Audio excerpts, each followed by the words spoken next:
Hi, my name is Haley Joyle Smith, and today I'm going to be covering a module on the affective domain. The learning objectives for this module is to be able to define the affective domain, identify the role of the amygdala in learning, recognize the influence of the instructor's emotional state and communication on learners' experience in the classroom, and compare and contrast intrinsic and extrinsic motivation. Should be fun.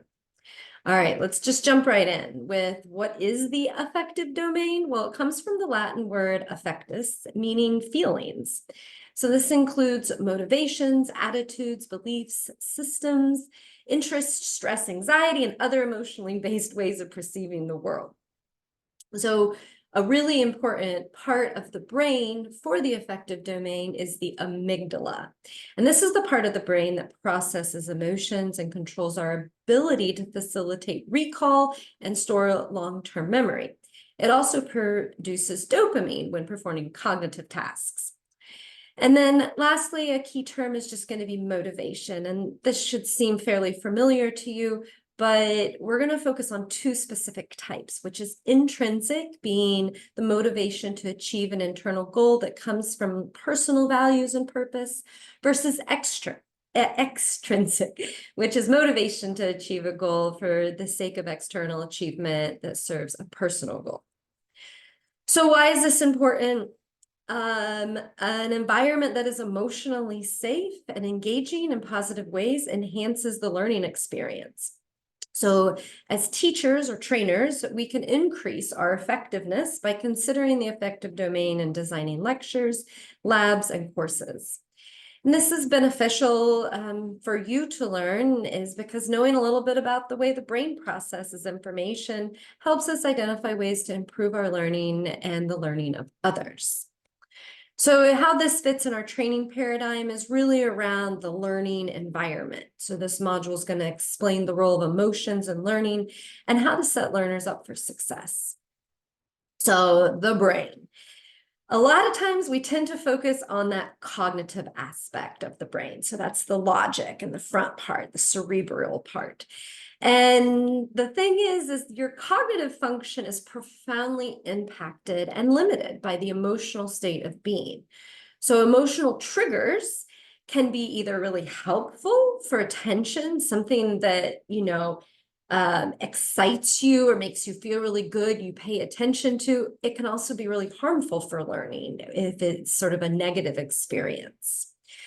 So let's get a little bit more into the anatomy and just sort of thinking about where these different processes are happening in our brain. So this sort of cerebral part's more in the front, and you can see this is in this like pink red color. And then you've got more of this limbic system, which is, controls our feelings. And if you look in there, there's this little amygdala, right, kind of in the center below the A. And then we've got our basic functioning. So that's more of our brain stem. So we're just going to focus on the amygdala for right now. And you're welcome to pause this video, but we're not going to go over all of this diagram. But I have it up here because I just really want to stress that this is how we function. We're born with this. And the amygdala has all of these different connections to our experience in the world and how we learn. So it's key to interpreting an environment or person as safe or dangerous. It produces dopamine. It facilitates this fight or flight. It facilitates recall and retrieval and memory, which we learned about last module set, and motivation and habit formation. So I'm going to pause here and I want you to just sort of look at this table and think about that when we're experiencing the world, there are this process related. So that's in the here and now, experiencing the moment. You've got this positive and this negative. Then I'm sure you're gone down to this perspective. So what is to come? So we have different positive and negative emotions of whether like it's something we're really hopeful for, we're looking forward to it, we're anticipating this joy, or we're feeling anxious and having anxiety about what's to come. Then there's what's happened in the past, this retrospective. So were we really feeling good about it? Or are we feeling disappointed and shameful? And then relationships, our social interactions are also really important to our emotional state of being. Now, here is the kicker that I really, if there's anything that you remember from this module, I want you to remember that your emotions are contagious, which we've seen very cool studies that, you know, if someone is smiling and laughing, other people will smile or laugh, or if you're sad, other people feel sadness. We have some empathy to us. And what that means for training is that we have a way to create an environment that is emotionally safe for learners, and it really starts with us. So some of the best things that we can do for a classroom setting is to have a positive and optimistic attitude. Try to keep a friendly tone of voice. So not, if you are agitated, I know sometimes it's difficult, but try to like keep an even level tone that doesn't allow that like anger to come out or that frustration. Also using accepting language in around an environment. That's something that when people hear it can be triggering in a positive or a negative way. So we want that nice language. And then here's something is like pointing out the relevance of why you're asking the learners to learn what they're learning, but also how it might connect with them.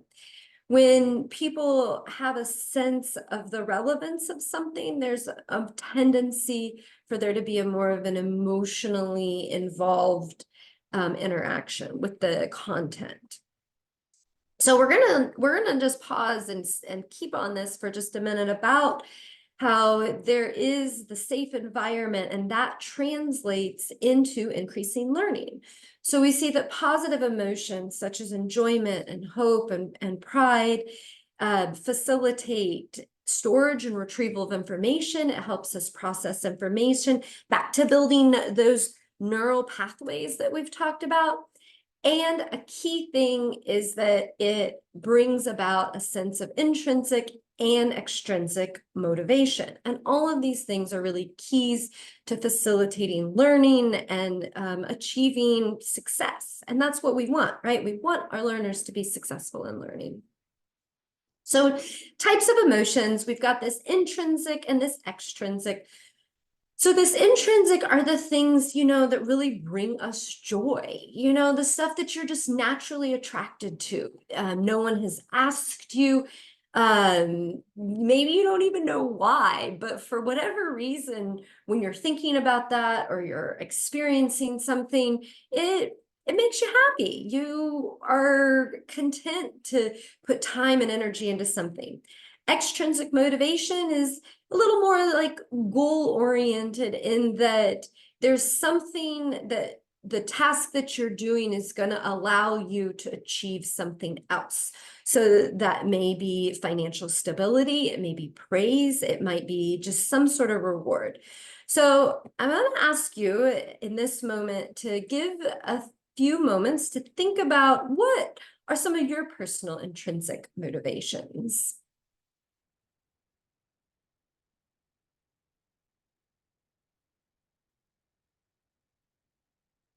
Okay. Now, do you have any for QMRA intrinsically? Why are you interested in taking this course? What really is motivating you?